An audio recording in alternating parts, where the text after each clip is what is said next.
Welcome back for this update, what's been going on the layout. Today I've been working on putting RSLaser's wood stacks together. So we've built a couple of those. I'll show you how I did that.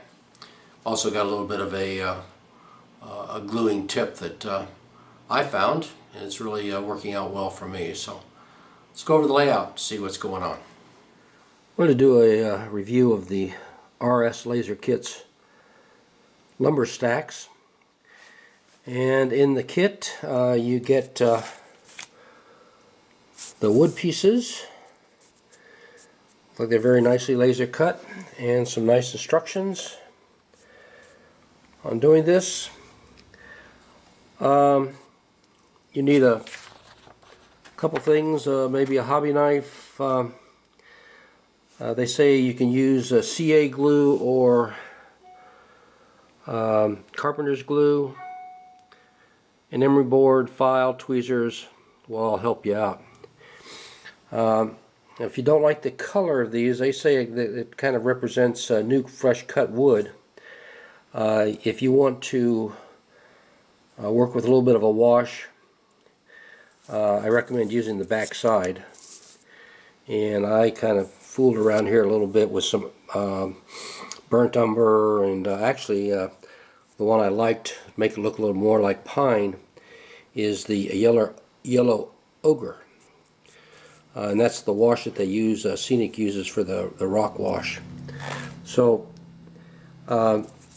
you don't have to do that right away, because most of these boards are not going to be seen. Only the top ones that have got laser cut on them are going to either be on the top or the bottom. We can come along and wash those afterwards. I removed two sections here. It'll take 6 pieces to make a stack. I've got these cut out here, and I am going to use a little bit of carpenter's glue, and we'll build that stack.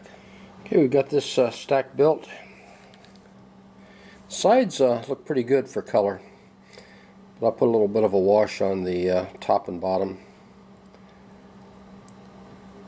I used the yellow carpenter's glue, and it seemed like once you get them set, you have to move pretty quick. Just make sure they're straight. It started to set up. They didn't like to move too much. I'm going to go ahead and put a weight on this, let that sit up for a few minutes, and we'll continue on. I've got the wood bundles laid out here now, glued together. What I think I'm going to do, I'm going to put the wash on. I also have some 1/16 by 32nd spruce, and I'm going to cut this just a little bit wider so that it'll look like they're up off the ground just a little bit. And I meant to mention that this kit comes in, you can get it in 8 foot, 12 foot, and 16 foot. The one I'm working with is 16. So we'll do that. And then for strapping material, they recommend using some black thread, wrapping it around it and gluing it on the bottom. So we'll get that put on there. Okay, we have the first stack completed.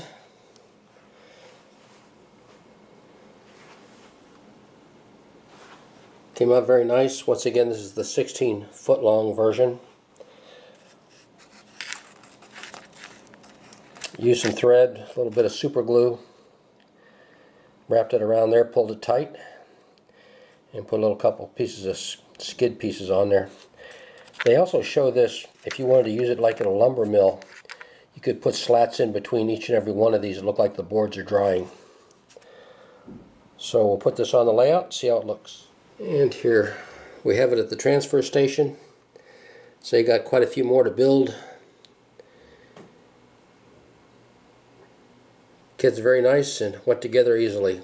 Hats off to RSLaser. One last thing before I wrap this clip up. I've been working in between the refinery and the transfer station here, and I've laid ground cover and some real fine sand. I want it to look like a staging area for the transfer area. But these tracks are fairly close together. I don't mind using, first starting off with the water and a little bit of touch of soap in it and spraying that down.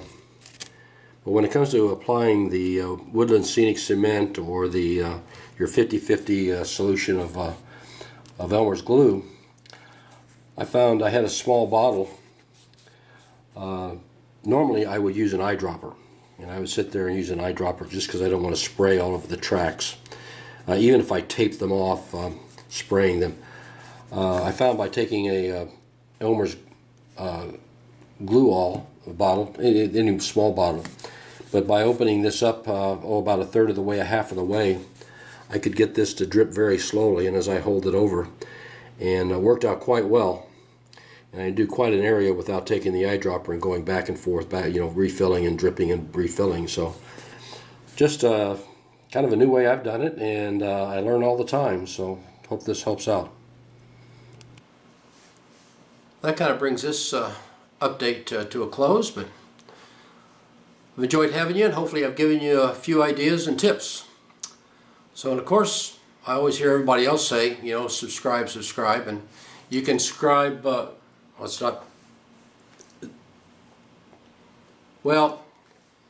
it's right just down on the other side of the page. So anyway, hope to see you back here next time. You have a great day. Thanks for watching.